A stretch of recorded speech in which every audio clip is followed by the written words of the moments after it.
കഴിയ ജ്യോതിഷൻ്റെ പ്രണാമം. ഞാൻ ബാംഗ്ലൂരിലെ കൺസൾട്ടിങ്ങിലാണ്. അപ്പോൾ ഇന്ന് നല്ല ഞായറാഴ്ച പൊതുവെ നല്ല തിരക്കായിരുന്നു. ഇവിടെ കർണാടകയിൽ ഒരുപാട് പൊളിറ്റീഷ്യന്മാരെല്ലാം അവർ എന്നെ ഗുരുജി എന്നാണ് വിളിക്കുന്നത്. ഒരുപാട് പേര് വലിയ വലിയ വലിയ പൊളിറ്റീഷ്യന്മാർ കർണാടകയിലുള്ളവർ എൻ്റെ കസ്റ്റമറാണ്. അതിൽ ഒരു ജില്ലാ ഭരണാധികാരി ഇന്നലെ വന്നിരുന്നു. അപ്പോൾ സ്വാഭാവികമായിട്ട് അദ്ദേഹം തിരുവനന്തപുരത്ത് വരുന്നുണ്ട് എന്നെ കാണാൻ. വളരെ സന്തോഷം. അങ്ങനെയൊക്കെ വലിയ വലിയ പിന്നെ ഭാരതി രാജ, തമിഴ്നാട്ടിലെ ഭാരതി രാജയുടെ സഹോദരി എന്നെ ഇവിടെ ബാംഗ്ലൂരിൽ ഉണ്ട്. അവർ ഇന്നലെ എന്നെ കാണാൻ വന്നിരുന്നു. ഇന്നും ഒരുപാട് ആൾക്കാർ വരുന്നുണ്ട്. വിദേശത്തൊക്കെ ഉള്ളവർ ബാംഗ്ലൂരിൽ വന്നിട്ട് ഇന്ന് എന്നെ ഒരുപാട് പേര് കാണാൻ വന്നിരുന്നു. വളരെയധികം സന്തോഷം. എൻ്റെ കേരളത്തിൽ എന്നെ അംഗീകരിക്കുന്നതിനേക്കാളും കൂടുതൽ തമിഴ്നാട്ടിലും ബാംഗ്ലൂരിലുമൊക്കെ വിദേശത്തും ഒരുപാട് പേര് ഇഷ്ടപ്പെടുന്നു. ഇപ്പോൾ ഒരു ഭരണാധികാരി നമ്മുടെ നാട്ടിലൊക്കെ ആണെന്നുണ്ടെങ്കിൽ അവർക്ക് നമ്മുടെ കാല് തൊട്ട് വന്നിക്കാൻ ബുദ്ധിമുട്ടായിരിക്കും. ഇന്നലെ വന്ന ആ ഒരു ഭരണാധികാരി, ഒരു IAS ഓഫീസർ, അദ്ദേഹം എൻ്റെ കാല് തൊട്ട് സാഷ്ടാംഗം പ്രണാമിച്ച് നമസ്കരിച്ചപ്പോൾ എൻ്റെ അടുത്ത് നിന്നവരെല്ലാം മലയാളികൾ പറഞ്ഞു, നമ്മുടെ നാട്ടിലാണെങ്കിൽ ഇത് നടക്കുമോ സാർ? അതാണ് ഈ തമിഴ്നാട്, കർണാടക, ആന്ധ്ര ഈ സ്ഥലങ്ങളിലൊക്കെ അവർ വിശ്വാസികളാണ്. അവരെല്ലാവരെയും അംഗീകരിച്ചുകൊണ്ടാണ് പോണത്. മലയാളികളാണ് പരസ്പര ഈഗോയും കാര്യങ്ങളൊക്കെ ഉള്ളത്. സത്യം തന്നെയാണ്. അത് അവരുടെ സംസ്കാരമാണ്. മലയാളികളുടേതായ ഒരു സംസ്കാരം. എന്നേക്കാളും വലുതാരും ഇല്ല, ഞാനാണ് വലുത്. ഒരാളിനെ ഞാൻ ബഹുമാനിച്ചാൽ ഞാൻ അവനേക്കാളും കുറവായിരിക്കും എന്നുള്ള ഒരു കോംപ്ലക്സ് മലയാളികളിലുണ്ട്. അപ്പോൾ ഇവിടെ ഉള്ളവർക്ക് അങ്ങനെയൊന്നുമില്ല.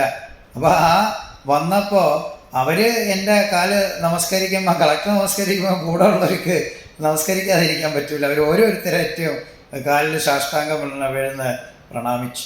അപ്പം ഇതൊക്കെ ഓരോ സ്ഥലത്തിൻ്റെ സംസ്കാരങ്ങളാണ്. അവരെ സംബന്ധിച്ചോളം ഗുരുജി എന്ന് പറഞ്ഞാൽ അവർക്ക് വളരെ വലുതാണ്. അവർ ഗുരുജി എന്നാണ് എന്നെ അഭിസംബോധന ചെയ്യുന്നത്.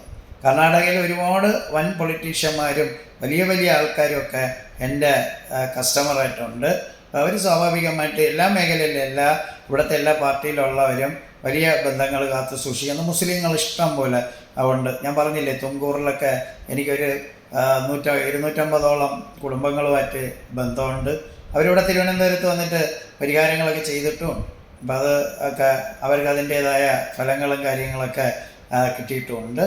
സ്വാഭാവികമായിട്ട് ബാംഗ്ലൂരിൽ ഇനി എല്ലാ മാസവും വരേണ്ടി വരും എന്ന് തന്നെയാണ് എനിക്ക് പറയാനുള്ളത്. ഇവിടെയൊക്കെ ഉള്ളവർക്ക് അങ്ങനെയാണ്. ഒരാൾ വന്നാൽ, അപ്പോൾ തിരുവനന്തപുരത്തുകാർക്ക് എന്നെ കിട്ടാത്ത ഒരവസ്ഥയായി, നാട്ടിലുള്ളവർക്ക് എന്നെ കിട്ടാൻ പറ്റാത്തൊരവസ്ഥയായിട്ട് മാറും. അത് തമിഴ്നാടും കർണാടകവും ഒക്കെ അങ്ങനെയാണ്. ഒരുപാട് വിശ്വാസികളുള്ള സ്ഥലമാണ്. ഇപ്പം ജ്യോതിഷം ഓൾ ഓവർ ദ വേൾഡ് നമ്മൾ ചെയ്യുന്നതാണ്. അതുകൊണ്ട് അങ്ങനെ ഒരു ഇതുണ്ട്. പിന്നെ കലിക ജ്യോതിഷം അന്ധവിശ്വാസത്തിന്, അനാചാരത്തിന് എതിരാണ്. വിശ്വാസികൾക്ക് അവരുടെ വിശ്വാസത്തിലേക്ക് പോവാം. അത് ഏത് വിശ്വാസിയായിരുന്നാലും.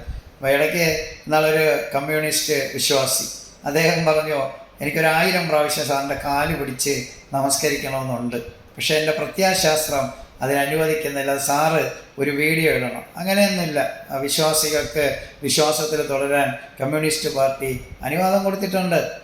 അടുത്ത കാലത്തൊക്കെ ഉള്ള പാർട്ടി കോൺഗ്രസിൻ്റെ ഇതിലൊക്കെ അനുവാദം കൊടുത്തിട്ടുണ്ട്. വിശ്വാസികൾക്ക് അവർക്ക് വിശ്വസിക്കാം. ഏത് മതത്തിലുള്ളവർക്ക് വിശ്വാസികൾക്ക് വിശ്വസിക്കാം. അതങ്ങനെയില്ല. അപ്പോൾ അരുണാണ് എന്നോടത് ചോദിച്ചത്. അരുണിൻ്റെ വോയിസ് ക്ലിപ്പ് ഉൾപ്പെടെ ഉണ്ട്. പക്ഷേ അരുണിന് അതൊക്കെ ചെയ്യാം. അവരങ്ങനെ എതിർക്കുകയൊന്നുമില്ല. അവരവരെ വിശ്വാസത്തിൽ പോവാം. കമ്മ്യൂണിസ്റ്റ് പാർട്ടി അങ്ങനെ പറയുന്നില്ല. വിശ്വസിക്കുന്നവർക്ക് വിശ്വസിക്കാം. അത് അവരുടെ രീതിയാണ്. അതിന് പ്രത്യേകിച്ച് ഇപ്പോൾ ഒരു വീഡിയോ ഇടാൻ പറഞ്ഞു, ഞാൻ ഇട്ടു എന്നേ ഉള്ളൂ. ഒരുപാട് കമ്മ്യൂണിസ്റ്റുകാരും ഒരുപാട് പല മതം, ജാതി, മതഭേദമന്യേ എല്ലാ പേരും എന്നെ കാണാൻ വരുന്നുണ്ട്. ബാംഗ്ലൂർ തന്നെ ഒരുപാട് മുസ്ലിം സഹോദരന്മാരും ക്രിസ്ത്യാനികളും. ഇപ്പോൾ ഈ വീഡിയോ ഇടുന്നതിന് തൊട്ട് മുമ്പേ ഒരു മുസ്ലിം സഹോദരനാണ് വന്നത്. സൗദിയിലാണ് ജോലി ചെയ്യുന്ന, അവിടെ ഒരു കഫേറിയ ചെയ്യുന്നുണ്ട്. അവിടെ നിന്നാണ് വന്നത്. ഒരുപാട് പേര്, എല്ലാ പേരും ഓരോരുത്തരുടെ ശിരസിൽ കൈവച്ച് അനുഗ്രഹിക്കുമ്പോഴും അവരോരോ മതത്തിലുള്ള അതാണ് പറയുന്നത്.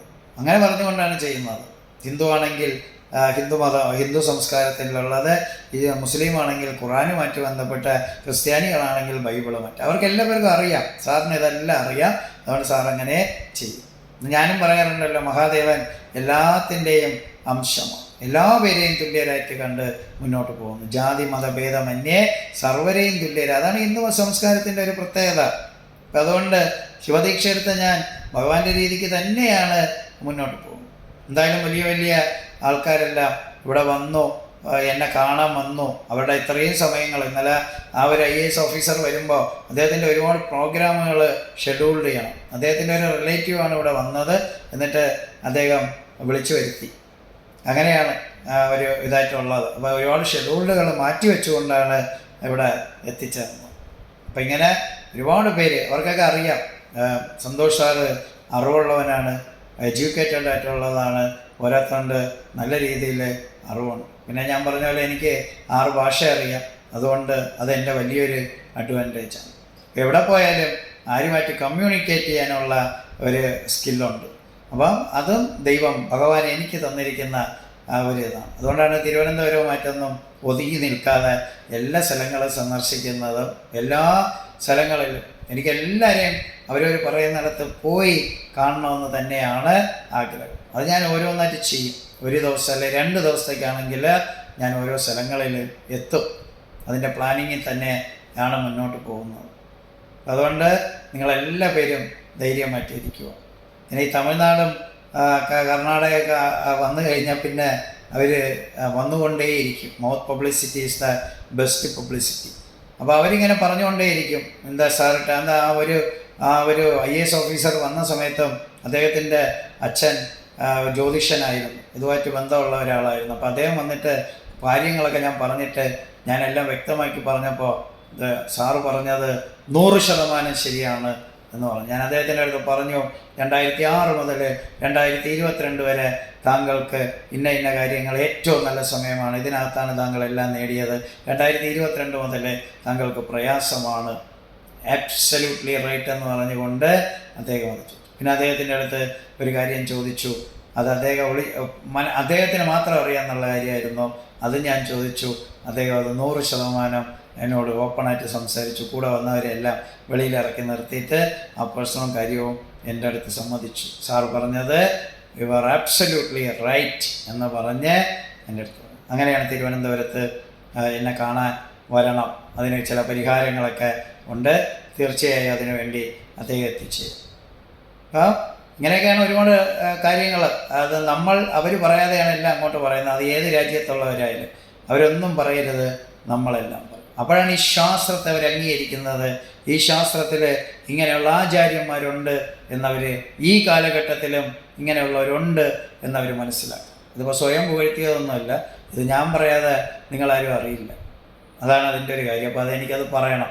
അനുഭവസ്ഥർ, അവരും അത് അനുഭവിച്ചവരാണ്. അപ്പോൾ അതും അതിൻ്റെ ഒരു ഭാഗമാണ്. ഇവിടെ ഉള്ളവർക്ക് അങ്ങനെയൊന്നുമില്ല. നമ്മുടെ നാട്ടിലുള്ളവർക്കാണ് അയ്യോ ജ്യോതിഷൻ്റെ അടുത്ത് പോയാൽ കുഴപ്പം, അയ്യോ ആൾക്കാർ അറിഞ്ഞാൽ കുഴപ്പം, അയ്യോ അങ്ങനെ. നമ്മുടെ വ്യക്തിത്വത്തെ നമ്മൾ ആർക്കും വേണ്ടി പണയം വയ്ക്കരുത്. ആരറിഞ്ഞാലും എന്തറിഞ്ഞാലും നമുക്കതൊന്നുമില്ല. നമ്മൾ ചെയ്യുന്നത് ശരിയാണെങ്കിൽ മുന്നോട്ട് പോവുക. നമ്മളൊരു ഗുരുപദേശം തേടി എന്ന് പറഞ്ഞ് ഒരിക്കലും നമുക്കൊരു പ്രയാസമില്ല. ആരും നിങ്ങളെ കളിയാക്കില്ല. അത് നമ്മുടെ നാട്ടിൻ്റെ ഒരു രീതിയാണ്. അത് അവിടുത്തെ കൾച്ചർ അങ്ങനെ ആയിക്കോട്ടെ. പക്ഷേ ലോകം മൊത്തം ജനങ്ങളുള്ളതല്ലേ. അപ്പോൾ നമ്മളെ പ്രയോജനപ്പെടുത്തുന്നവർ പ്രയോജനപ്പെടുത്തട്ടെ. നമുക്ക് ഇന്ന സ്ഥലത്ത് തന്നെ ജന്മം കൊണ്ട് ഞാൻ മലയാളി എന്ന് പറഞ്ഞ് കർമ്മം കൊണ്ട് ഞാൻ എല്ലാവരുടെ ആൾക്കാരാണ്. അപ്പോൾ മനുഷ്യകുലത്തിൽ ജനിച്ച ഞാൻ എല്ലാ പേരും ഞങ്ങളുടെ സഹോദരങ്ങളാണ്. അതുകൊണ്ട് അത് വിഷയമില്ല. മഹാദേവൻ്റെ കൺസെപ്റ്റും അങ്ങനെ തന്നെയാണ്. അപ്പോൾ മലയാള നാട്ടിൽ ജനിച്ച MGRനെ വളർത്തിയെടുത്തത് തമിഴ്നാട്ടുകാരാണ്. മഹാരാഷ്ട്രയിലുള്ള രജനികാന്തിനെ വളർത്തിയതും തമിഴ്നാട്ടുകാരാണ്. അങ്ങനെ ഓരോരോ സ്ഥലത്ത് ചെല്ലുമ്പോൾ അവരിൽ മാറ്റങ്ങൾ സംഭവിക്കും. അതുകൊണ്ടത് വിഷയം ഇല്ല. ജനിച്ചത് അവിടെ ആയിക്കോട്ടെ, പക്ഷെ കർമ്മം കൊണ്ട് ചിലപ്പോൾ വേറെ വല്ലവർക്കും ആയിരിക്കും നമ്മൾ പ്രയോജനപ്പെടും. എന്നാലും ഒത്തിരി മലയാളി, ലോകത്തുള്ള എന്നെ ഇഷ്ടപ്പെടുന്ന ഒരുപാട് മലയാളികളുണ്ട്. അല്ലെങ്കിൽ എന്നെ വിമർശിക്കുന്നവർ പോലും മനസ്സുകൊണ്ട് അംഗീകരിക്കുന്നതാണ്. അതാണ് കലിയുഗ ജ്യോതിഷം. അപ്പോൾ ഇത് ഞാൻ നിങ്ങളുടെ അടുത്ത് പറഞ്ഞു, എന്നെ ഇഷ്ടപ്പെടുന്നവർക്ക് വേണ്ടിയാണ് ഇത് പറയുന്നത്. അവർക്കത് വലിയ ഇഷ്ടവുമാണ്. അതുകൊണ്ട് അത് വിമർശിക്കുന്നവർക്ക് അവർ വിമർശിക്കുന്നവരെങ്കിലും അവരംഗീകരിക്കും.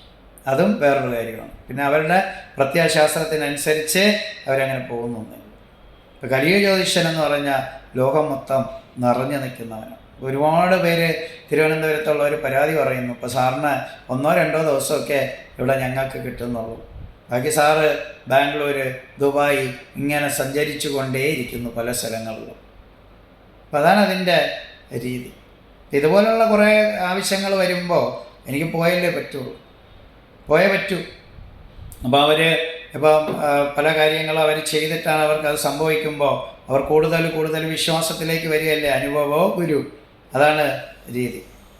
നിങ്ങൾക്കെല്ലാവർക്കും ഈ സമയമില്ലാത്ത സമയത്ത് എന്നെ ഇഷ്ടപ്പെടുന്നവർക്ക് വേണ്ടിയാണ് ഈ വീഡിയോ ഇടുന്നത്. ഒട്ടും സമയമില്ല എങ്കിൽ പോലും അവരെയും അവർക്ക് ഒരു സംതൃപ്തി ഉണ്ടാവണം, സാറ് ഞങ്ങളെ മറക്കുന്നില്ല എന്ന്. ഇല്ലെങ്കിൽ അവിടെ നിന്നും കുറേ പേരിങ്ങനെ വരും, വീഡിയോ കണ്ടില്ലല്ലോ എന്ന് പറഞ്ഞ് വരും. അപ്പോൾ അതുകൊണ്ട് എല്ലാം കൊണ്ട് മുന്നോട്ട് പോകാൻ പറ്റൂ, എല്ലാം നമ്മുടെ സംതൃപ്തിയായിട്ട് മുന്നോട്ട് കൊണ്ടുപോകണം. പിന്നെ ഇതുപോലെ ഒരുപാട് പ്രയാസങ്ങൾ ഇങ്ങനെ നടക്കുന്നുണ്ട്. നാട്ടിലായാലും ലോകം മൊത്തം ഒരുപാട് അപകടങ്ങളും വന്യജീവികളെ കൊണ്ടുള്ള പ്രയാസവും കൂട്ടാത്മഹത്യകളും ഫ്ലൈറ്റ് അപകടങ്ങളും തീവണ്ടി അപകടങ്ങളും ഇങ്ങനെ പോണ്ട. ഞാൻ എന്തോ പറഞ്ഞു അത് തന്നെയാണ് ലോകം കാണും. അപ്പോൾ ഇത് ഇങ്ങനെ അവർ കണ്ടതുകൊണ്ട്, ചന്ദ്രൻ്റെ സ്ഥിതി വെച്ച് പറഞ്ഞ് കണ്ടതുകൊണ്ട് അത്ഭുതാവഹമായിട്ടുള്ള തിരക്ക് വന്നുകൊണ്ടിരിക്കുകയാണ്. എൻ്റെ 14 വർഷം മുമ്പ് 2014 നോക്കിയ ഒരാൾ ഇന്നിവിടെ വന്നു, ഷാജി പാപ്പൻ. അവിടെ വലിയ ഒരു ഡിസ്റ്റിലറി നടത്തിയാണ് ഇവിടെ വയനാട്ടിൽ, തലശ്ശേരിയിൽ. അപ്പോൾ അദ്ദേഹത്തിൻ്റെ 2014 നോക്കിയത്. ഇന്ന് ഞാൻ ബാംഗ്ലൂർ ഉണ്ടെന്ന് അറിഞ്ഞപ്പോൾ പാഞ്ഞു വന്നിരിക്കുകയാണ്. ഭാര്യ 2 മക്കളുടേതായാലും 4 പേരുടേത് നോക്കി. ബാംഗ്ലൂരിൽ 3000 രൂപയാണ് കൺസൾട്ടിങ് ഫീസ്. അപ്പോൾ അത് അദ്ദേഹം നോക്കി. അത് എത്ര 2014 പോയിട്ട് 11 വർഷത്തിന് ശേഷവും വീണ്ടും എൻ്റെ അടുത്താണ് വന്നിരിക്കുന്നത്. അതാണ് ഇവരുടെയൊക്കെ ഒരു കാര്യം. അത് വീണ്ടും രണ്ടാമത് നോക്കേണ്ടി വരുമോ, എന്തെങ്കിലും ചെയ്യണമെന്നുണ്ടെങ്കിൽ അവർ ഉടൻ വരും. ഇനിയിപ്പോൾ ഞാൻ എന്ത് ചെയ്യണം, ഈ ഡിസ്റ്റിലറി അങ്ങോട്ട് മാറ്റണോ, വയനാട്ടിലേക്ക് മാറ്റണോ, അതോ കണ്ണൂർ തുടർന്നാൽ മതി? ഇതൊക്കെ അവർക്കൊരു അഡ്വൈസാണ് വേണ്ടത്. അത് കറക്റ്റായിട്ടുള്ള ഒരു അഡ്വൈസ് കിട്ടും. അല്ലാതെ അത് എൻ്റെ അടുത്ത് വന്നിട്ടുള്ളവർക്ക് അതറിയാവും. അത് കഴിഞ്ഞ് പിന്നെ ഒരമ്മയും മകനും ചതയ നക്ഷത്രത്തിലുള്ള വന്നിരുന്നപ്പം തന്നെ ഞാൻ എല്ലാം നോക്കിയിട്ട് പറഞ്ഞു, അപ്പോൾ എൻ്റെ അടുത്തൊന്നും പറയണ്ട, അമ്മ ഇവിടെ വന്നത് മകൻ്റെ കല്യാണം നടന്നിട്ടില്ല അല്ലേ എന്ന്. മകന് 36 വയസ്സായി. സ്വാഭാവികമായിട്ട് ഒരു ചോദിച്ചവന്മാരും ചോദിക്കില്ല.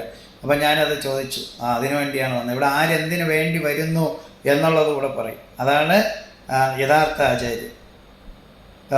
നിങ്ങൾക്കെല്ലാ പേർക്കും കലിക ജ്യോതിഷൻ്റെ നന്ദി, നമസ്കാരം, പ്രണാമം. സുബ്ഹാനല്ലാഹ്, അൽഹംദുലില്ലാഹ്, അല്ലാഹു അക്ബർ. പിതാവിൻ്റെയും പുത്രൻ്റെയും പരിശുദ്ധാത്മാവിൻ്റെയും നാമത്തിൽ ആമേൻ. ബ്രഹ്മ വിഷ്ണു മഹേശ്വര ആദിപരാശക്തിയായ നമഃ. ലോക സമസ്ത സുഖിനോ ഭവന്തു.